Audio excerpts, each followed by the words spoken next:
Please. Thank you. Thank you so very much. As I stand as your mayor, humble and hopeful, honored to be the 56th mayor of this great city. We are a proud city with a proud history. In this moment, I can't help but look at all of you and think about what lies ahead and what we can be together. I'm looking ahead to a city of safe streets and strong schools for every child, regardless of neighborhood or zip code. A city where people want to grow old and not flee. A city of sanctuary against fear, where no one must hide in the shadows. A city that is affordable for families and seniors, and where every job pays a living wage. A city of fairness and hope and prosperity for many, not just for the few. A city that holds equity and inclusion as our guiding principles.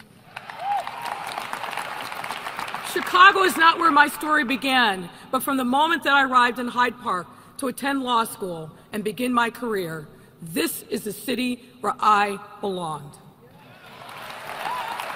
It's where I met the love of my life, my wife Amy.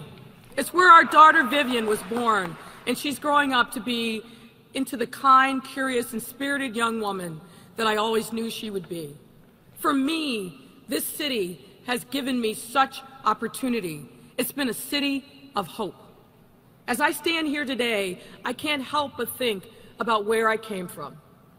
And I know in my heart that a story like mine of a kid growing up in a working class family, growing up to realize the dreams of my father and my mother, through education, hard work, and sheer determination, needs to be the story of possibility in every neighborhood.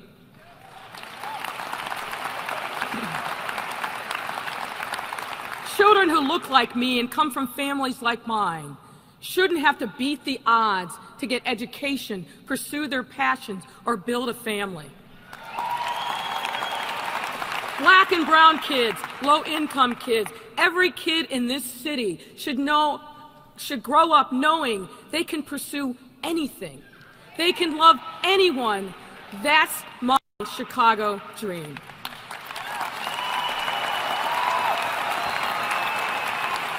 And I know we're just a little bit closer to that dream as I stand here today, inaugurated as Chicago's first Black woman mayor and first openly gay mayor.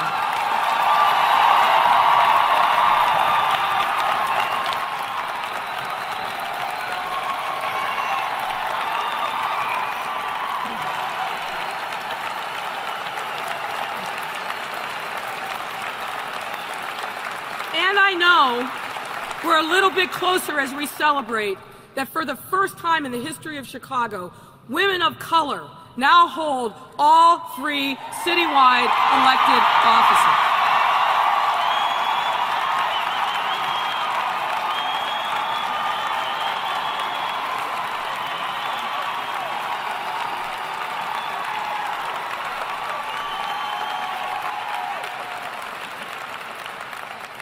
I congratulate you, City Clerk Anna Valencia and City Treasurer Melissa Conyers-Irvin on your inaugurations, your victories, and on all you've done to overcome to reach this historic moment.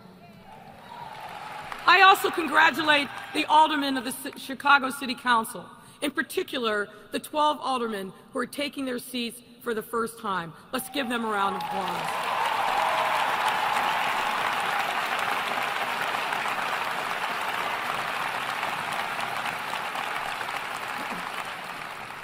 I thank Mayor Emanuel for his dedication and service to this city, which was exemplified by the attention and time that he and his staff devoted to making this transition as smooth as possible.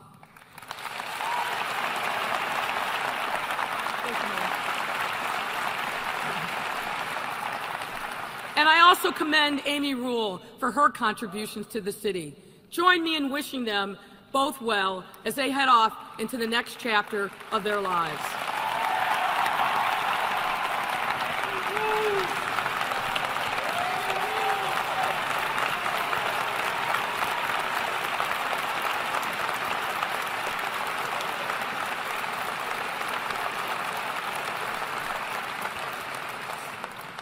also want to acknowledge and thank the other leaders here today.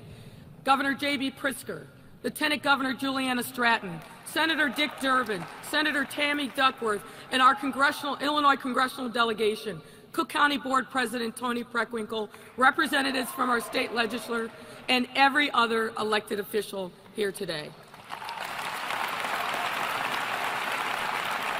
Thank you for your continued service. Most importantly, though, I want to thank the people of Chicago, who had the courage to put their faith in a newcomer and the optimism to join this moment. We stand today at a time of great hope and possibility. I can't help but feel the spirit of the great late Mayor Harold Washington here with us this morning.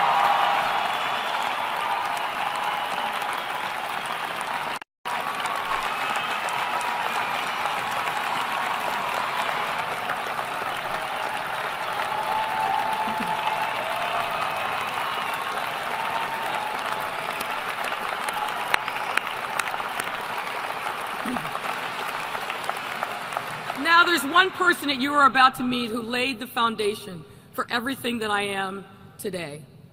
I want to introduce you to a former elected official with us, a one-time school board member from my hometown of Massillon. She's my role model, my champion.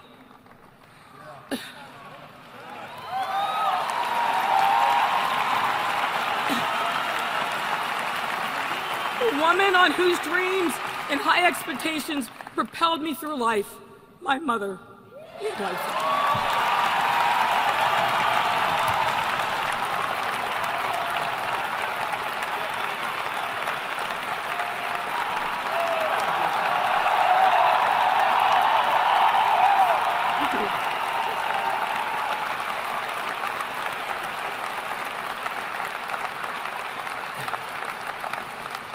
My mom is 9 years old, and forgive me for disclosing that, and doesn't travel much these days, but nothing could keep her or my siblings, Derek, Angela, Brian, and Stacy, from being here today.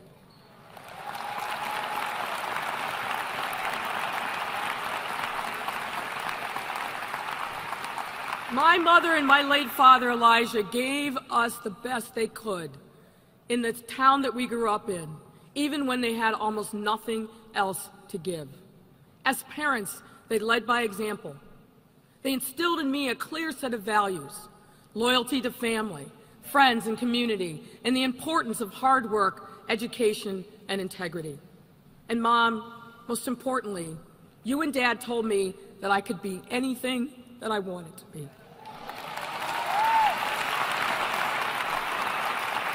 That I could not be held back by my race, gender, or family financial status. That I should hold my head up high and not let anyone else dictate my destiny or my future. That no goal was out of reach, that no victory was too unlikely to pursue. I feel my father's presence here today. My gratitude to you both has no limit. Just like when I was a little girl, I'm working hard to make you proud, to honor your sacrifice, to live by the values you instilled in me, to make sure that families like ours don't have to struggle like we did. I look out today and I see a proud city with a proud history. Here in Chicago, right here, our people invented the skyscraper and the Ferris wheel. Here, our people invented our own Chicago blues. Our people. Generations of industrious, hardworking people who built one of the greatest cities ever to grace God's earth.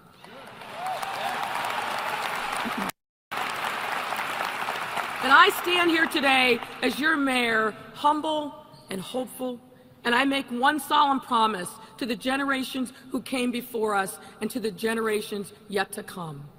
We will continue to build this great city and leave it better, stronger, fairer, or more prosperous than when we found it. The challenges we face today did not arise overnight, and they will not be solved overnight, but they certainly won't be saved and solved by one mayor acting alone. In this important moment, let us remember the powerful words of Chicago's Poet Laureate, Gwendolyn Brooks. She said, "We are each other's harvest. We are each other's business, and we are each other's magnitude and bond." Folks, we must be in this together. Our challenges can only be solved if we face them together. We cannot fail. We will not fail. We are Chicago.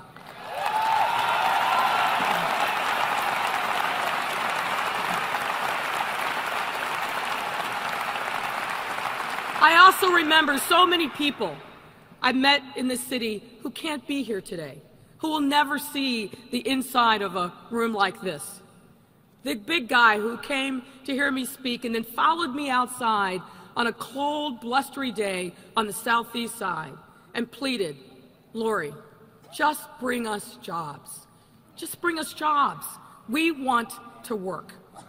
The teenagers that I met on the south side, kicked out of their homes and left on the streets at night in the bitter cold with no food or shelter just because they were gay or trans. The father on the west side who told me he was scared to death every time his 3 daughters left the house. Those girls are his whole world, and he's worried somebody's going to gun them down. The countless number of people whose daily fear is that ICE would come for them as they took their kids to school, stood as day laborers, or just walked in their neighborhoods. We should never forget that these are the people who put us here. We are each other's business, and standing up for them is our business, our only business.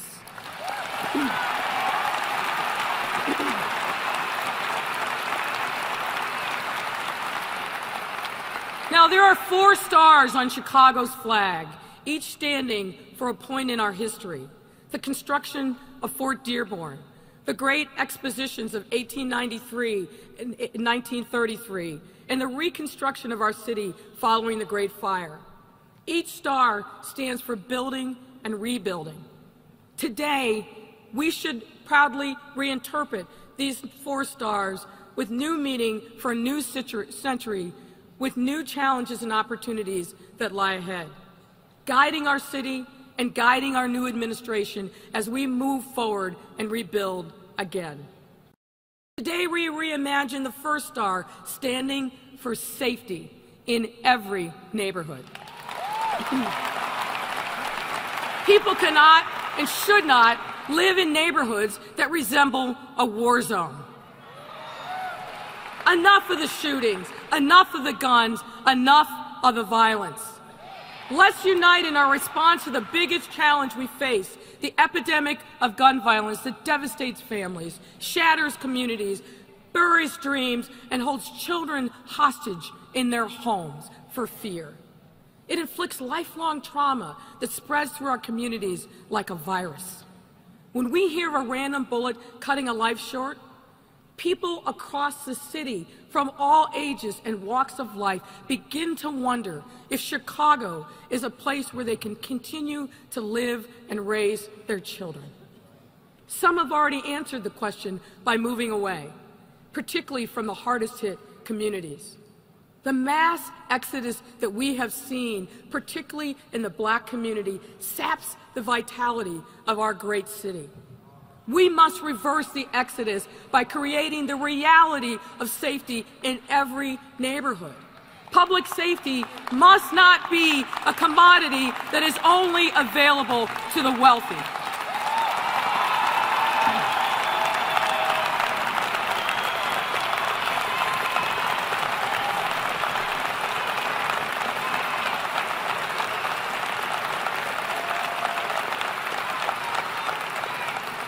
And what this means for me is that there is no higher calling than restoring safety and peace in our neighborhoods. We will develop a new proactive strategy in partnership with the communities hardest hit by the scourge of gun violence. All of our stakeholders must be committed to this work. Now, this is not a challenge that can be solved by law enforcement alone, nor will we place the blame on people in communities who are under siege. No, this greatest challenge demands all of us united together, and I promise you, the city will lead, and we've already begun this work. To lead the citywide response, we are creating a Mayor's Office of Public Safety to be led by a deputy mayor. That office will be charged with developing and implementing a comprehensive violence prevention strategy that will connect efforts across city government, all other aspects of the private sector, nonprofit, philanthropic, education, recreation, and business and faith communities. It will seek to mobilize the entire city in a unifying strategy to prevent violence and promote public safety. And while we will specifically address the gun violence, we will not limit our efforts there. The devastation of violence is far and wide, which is why we will reach out and support the growing community of victims and witnesses. We must recognize the importance of providing transition for our returning citizens, and we will accelerate the development of a trauma-informed city, starting with repairing our broken mental health safety net.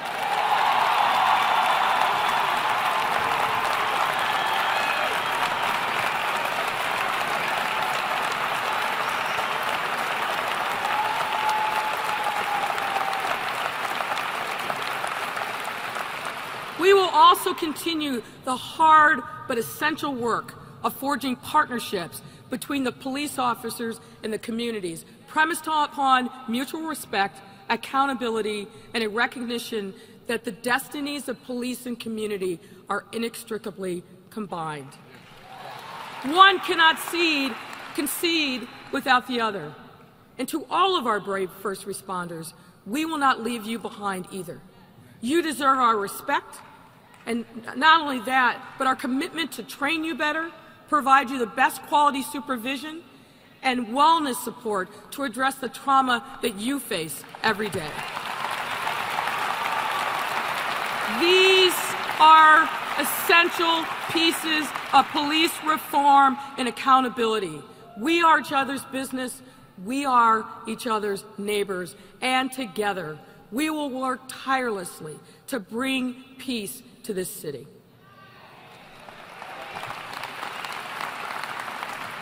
Our second guiding star is education. We cannot attract families to Chicago and keep families here without providing a quality public education, and that means for every child, every single child. As a city, we make promises to our children. Most of all, we promise them an education, a safe, relevant, and challenging education that prepares them for meaningful work, civic engagement, and lifelong learning. But whether we deliver on that promise often depends on where you happen to live.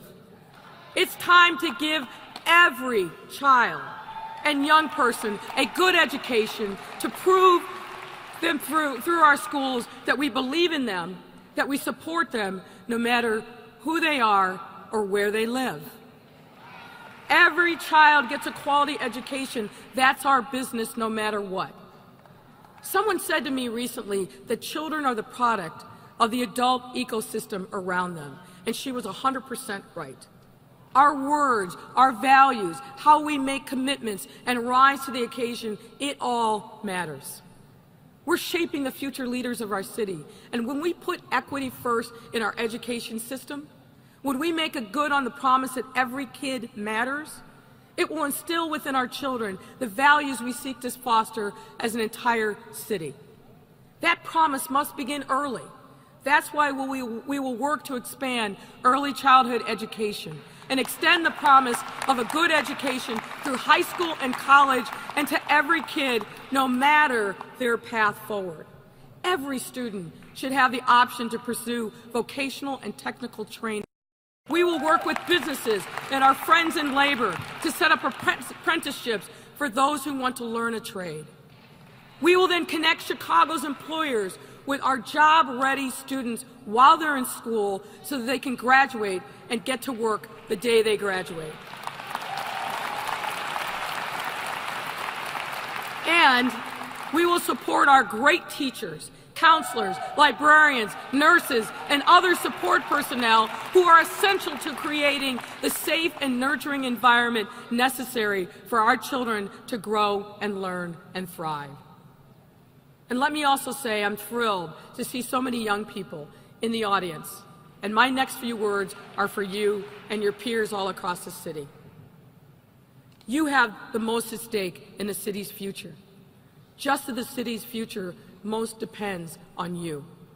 We need your energy, your creativity, intelligence, and dedication. There's hard work ahead of us, but we will do that work because we believe in you and in the vast, still untapped potential of this great city. Our goal is simple. Starting in schools, will we create a citywide workforce as a pipeline for the jobs of today and tomorrow that will be the envy of the world. We are each other's business, and we must meet our educational challenges together. The third of our guiding stars is stability. To be true to the notion of stability, we must get our fiscal house in order. Over many, many years, Chicago dug itself into a giant financial hole. We have outsized structural deficit, a persistent and growing pension debt, and other costs that threaten our financial stability. We are spending a significant percentage of every dollar just to service our pension debt. And that alone means that money that should be sent elsewhere is being sent to banks and bond firms instead of being sent to rebuild our neighborhoods, reduce our property taxes, and revitalize our transportation system. We must tackle this problem head on. My team has already been doing the necessary work of measuring the size and depth of our fiscal challenges, as well as a range of possible solutions. Once that analysis is complete, we will lay out a plan to put Chicago on the path to solvency. No doubt, some hard choices will have to be made, and none of this is going to be easy. But we will do the hard work with transparency, integrity, and a determination to put our pensions on a path of true solvency and make our government work more efficiently without balancing our budgets on the backs of working class and poor families in Chicago.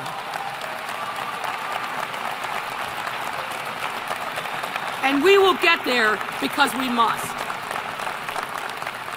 Stability also means that we must build housing that is affordable for more people, including families.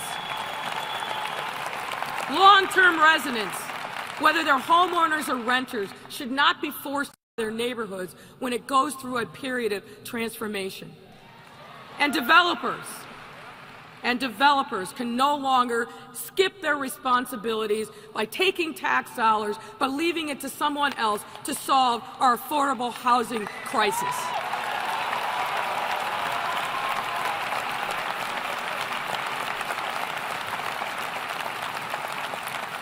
Here, too, our city must lead. We must cut the red tape and obstacles and instead promote the building of new units and have flexibilities in our building code so that innovative housing forms can come online. We must also have a plan for expanding home ownership and converting vacant lots and abandoned buildings into new, vibrant communities.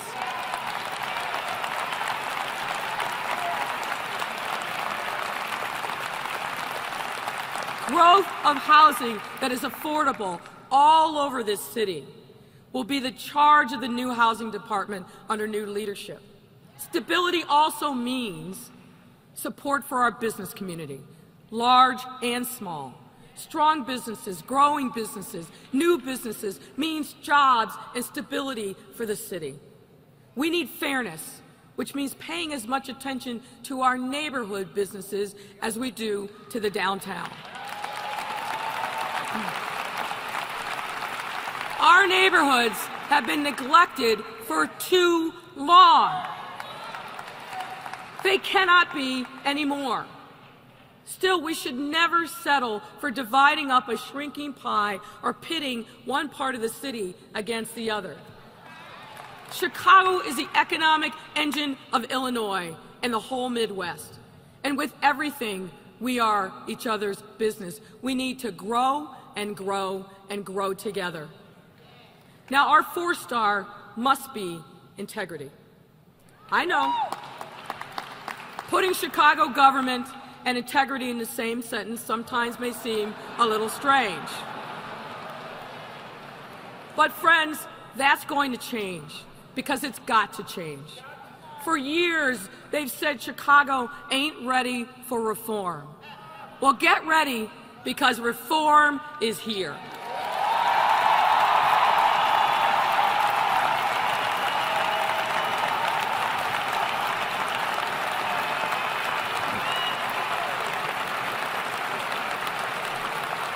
I campaigned on change, you voted for change, and I plan to deliver change to our government.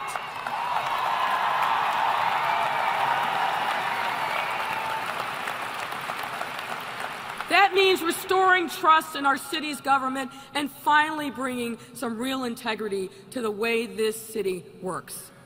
It means making sure we have a government that actually works for people, not a powerful few. It's about the harm done to our families and businesses when those with power and money cash in at our expense. When public officials cut shady backroom deals, they get rich and the rest of us get the bill. When some people get their property taxes cut in exchange for campaign cash, they get the money, and sure enough, we get the bill. The family with the bungalow, the lady who runs the hair salon, the guy who owns the store on the corner. They aren't powerful or big or well-connected, but they end up paying when our government is corrupt. These practices have gone on for far too long, and this practice breeds corruption. Stopping it isn't just in the city's interest, it's in the city council's interest.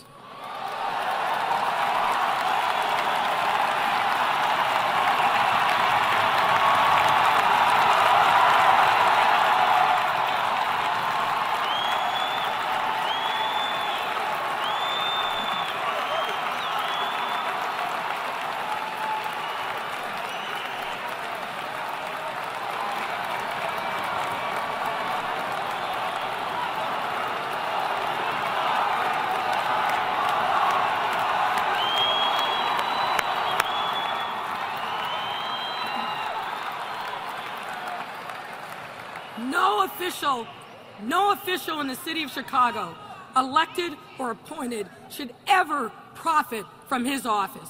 Never, ever. The requirement that people must give more to access basic city services must end. And it will, starting today.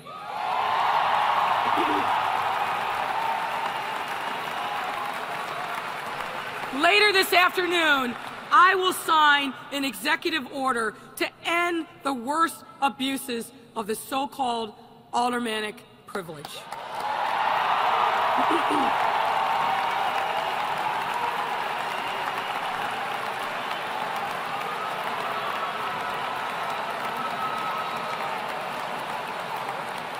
Now, this does not mean that our aldermen won't have power in their communities. Of course they will. And it does not mean that our aldermen will not be able to make sure that the street lights are working or the parking signs are in the right place or any of the thousands of good things that they do for people every day. It simply means this. It means ending their unilateral, unchecked control over every single thing that goes on in their wards.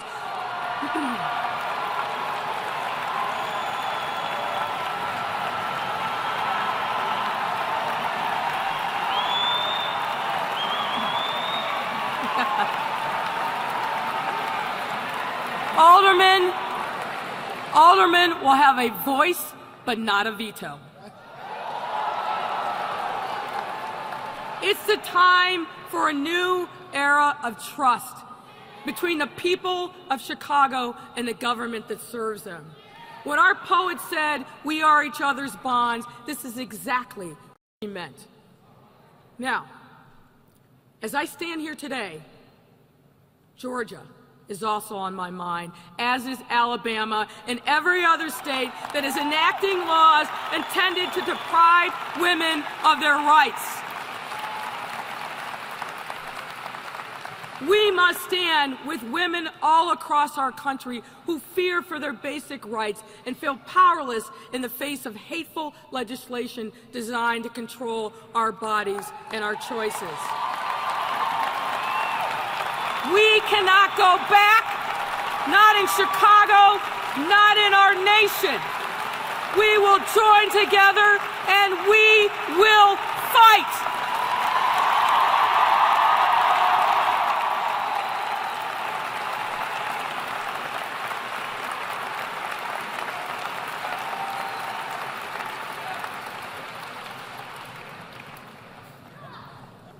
Now, there's something else that we must do for ourselves and our posterity. We will establish a new social compact here in Chicago based on the simple principle shared by every major religion in the world. It goes by many names.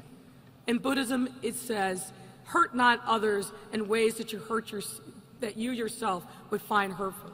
In the Quran, it says, "Whoever saves a life, it is as though he had saved all mankind." It's in the Torah and in the New Testament, and it's called the Great Commandment. Love thy neighbor as thyself. Today, too many of our people lack decent housing, and far too many end up in our streets. Today, too many of our people feel isolated and alone. And our senior population increases. We must meet their needs for those who have no family or friends for support. Today, as we prepare to enter the third decade of the 21st century, 1 out of every 5 children lives in poverty. I'm going to repeat that. 1 out of every 5 children lives in poverty. Addressing the problems of housing, isolation, and poverty in this great city is just as important as anything else we may do, and far harder to solve. But tackle these problems we must. I heard a century-old hymn in church the other day, a song that I know from my youth of so many Sundays, sitting in church, listening to the working-class people in my congregation who toiled in factories, in kitchens, or outside, and came to church for a respite from their very hard days. We sang this song, "Pass me not, O gentle Savior. Hear my humble cry. While on others thou art calling, do not pass me by."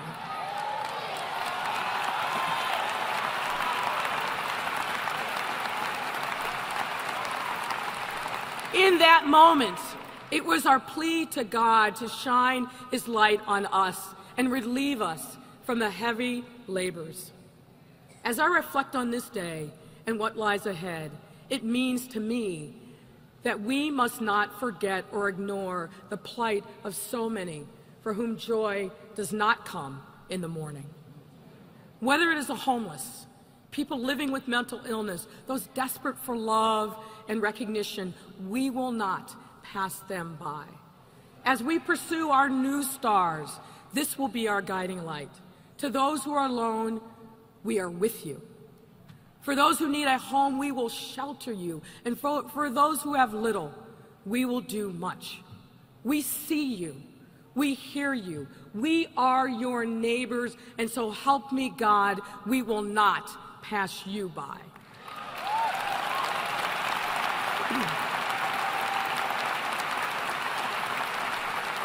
I stand before you representing tens of thousands of people all over this city who daily contribute their time, their talent, their resources in the cause of making a difference, not just today, but if we are bold, our collective efforts will resonate for years to come. Our people, friends and neighbors, known and unknown, at the block level, in our places of worship, in community organizations, and just individuals who want to make a difference have stepped up and contributed mightily to what is the greatness of this city. I will have the privilege of leading, but clearly a single leader cannot heal all that ails us. A single leader cannot by herself conquer all the challenges that will be present on this day and every day forward. We all have to be part of the solution. We must make the sacrifices necessary to identify problems and to forge solutions. And my friends, we must not merely rely upon the politicians, the preachers, the police, the teachers, the activists to show us the way. We can no longer continue to concede our control of our destiny to someone else. Each of us needs to ask, what can I do? What contributions can I make? You may not be the richest, you may not be the smartest, or even the most able. But ask yourself, are you ready to serve because your city surely needs you?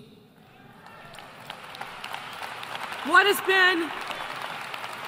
been the most humbling and amazing part of this journey is the tremendous hope and optimism that I'm feeling from people all over this city.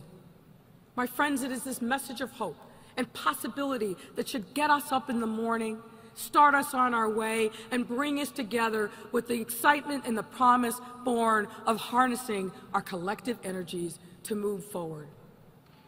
Our challenges are great, there's no mistaking that.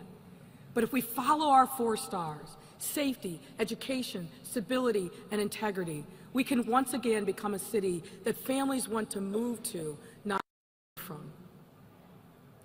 No matter who you are, no matter where you live, no matter your circumstance in life, Chicago is now on a mission to join hands with you, to share power with you, and to give you the reason to believe that we can all pull in the same direction to make Chicago better together. And if we follow the Great Commandment together as neighbors, our great city will shine. God bless you, and God bless this great city of Chicago. Thank you.